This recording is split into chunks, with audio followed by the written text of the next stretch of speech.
L'autisme est reconnu par la Haute Autorité de Santé et les maisons départementales pour les personnes handicapées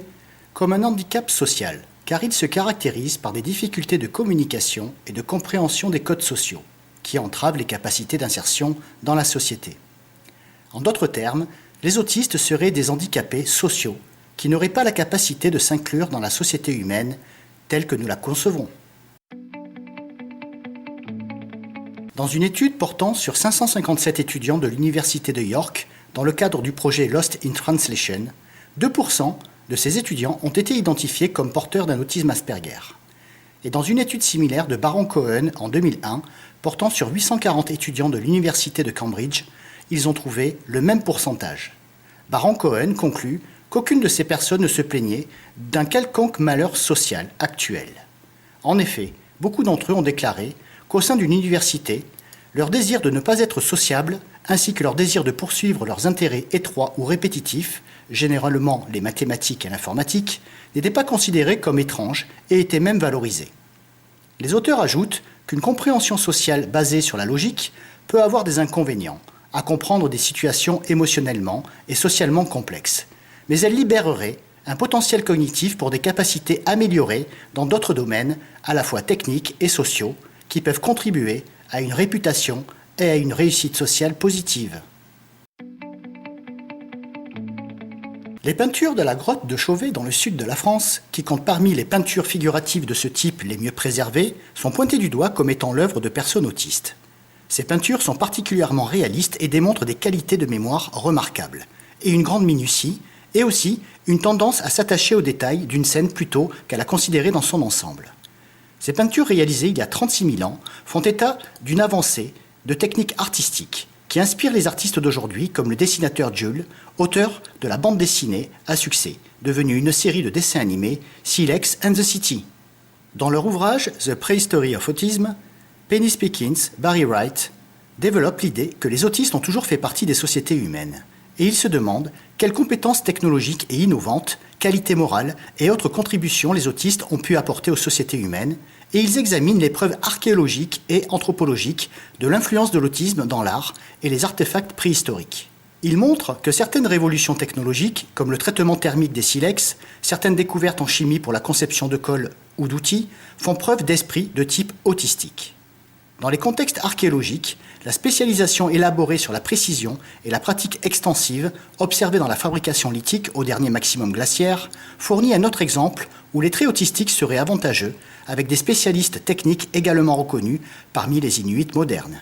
Il y a plusieurs milliers d'années, les personnes atteintes de traits autistiques étaient non seulement bien intégrées dans la société, mais elles étaient aussi très respectées. Beaucoup d'autistes sont dotés d'une mémoire exceptionnelle, d'une perception plus fine en termes de vision, de goût, d'odorat et d'une meilleure compréhension de la nature, par exemple en ce qui concerne le comportement animal. Dans une étude de Wiedeski en 2005 sur les éleveurs de rennes de Sibérie, Wiedeski décrit le vieux grand-père, un individu qui avait une mémoire détaillée de la filiation, des antécédents médicaux et du caractère de chacun des 2600 rennes du troupeau, des connaissances vitales qui ont contribué de manière significative à leur gestion et à leur survie. Le vieux grand-père, qui avait une femme, un fils et des petits-enfants, vivait en compagnie des rennes et s'éloignait des humains. Mais il était très respecté dans sa communauté. Le comportement prosocial humain désigne les comportements de souci de l'autre et notamment d'aide, dirigés vers des personnes inconnues ou en difficulté. C'est une intention volontaire pratiquée sans attente de contrepartie. Être prosocial ne veut pas dire être altruiste ou moral, mais avoir une capacité interne à ressentir l'inégalité, l'injustice, l'iniquité, et de vouloir interagir afin d'apporter sa pièce pour changer cela au plus profond de soi. Une récente étude de Spiekins, Wright et Hodgson en 2016 pose la question de savoir s'il existe des stratégies adaptatives alternatives à la prosocialité humaine, ainsi que sur le rôle de la morale collaborative dans l'émergence de la variation de la personnalité et des traits autistiques. Les auteurs considèrent en particulier comment un style de perception basé sur la logique et le détail, apportant certaines capacités techniques et sociales améliorées, qui compensent les déficits de compréhension sociale complexe, pourrait être avantageux dans certains contextes écologiques et culturels.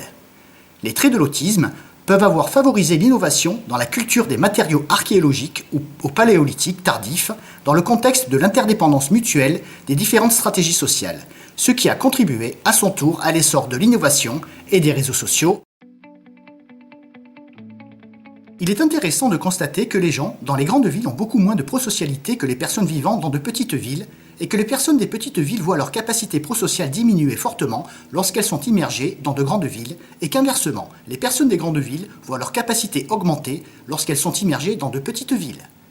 Ce constat rejoint l'hypothèse de l'urban overload, selon laquelle les gens dans les grandes villes sont tellement sollicités par des stimuli environnementaux qu'ils se referment sur eux-mêmes pour se protéger. Cette hypothèse est partagée par de nombreux chercheurs dans le domaine. Les résultats de certaines études trouvent une corrélation entre une augmentation de la densité, et non du nombre, de la population et une baisse des comportements prosociaux. Ainsi, le handicap social constaté chez les personnes autistes ne serait-il pas la conséquence de leur incapacité à se gérer dans des milieux denses en stimulation, et aussi à une architecture interne spécifique qui se protège des interactions trop polluantes pour leur fonctionnement social. Ainsi, le milieu serait responsable, en bonne partie, du handicap social dont sont atteintes les personnes autistes.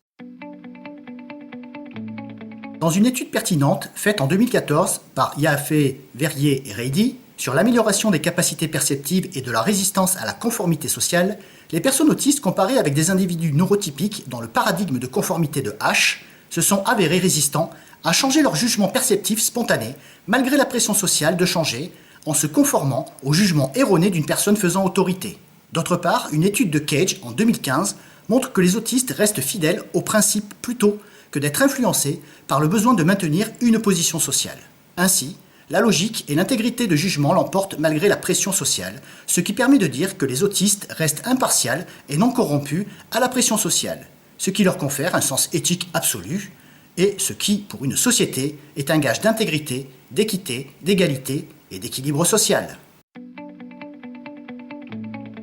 Les personnes autistes sont donc présentes depuis la nuit des temps dans les sociétés humaines, et acceptées comme telles, et en plus avec une reconnaissance de leurs particularités et de leur potentiel qui apparemment a permis de faire progresser l'évolution des sociétés humaines à grande échelle. De plus, le statut d'handicap social ou de personne froide dépourvue de théorie de l'esprit dont sont targués les autistes ne constituerait qu'un jugement de nos sociétés occidentalisées contemporaines, niant leur intelligence naturelle, logique et pourvue de bon sens, échappant à la compromission sociale, à la corruption éthique et morale. Mieux comprendre l'autisme, dans son histoire et sa singularité de fonctionnement, permettrait d'inclure dans nos sociétés plus d'égalité sociale. Le profil autistique haut potentiel, ou Asperger, ne serait-il pas, dans cette voie, une clé pour nos sociétés afin de sortir de son inertie évolutive basée sur l'inégalité et le conflit interhumain ?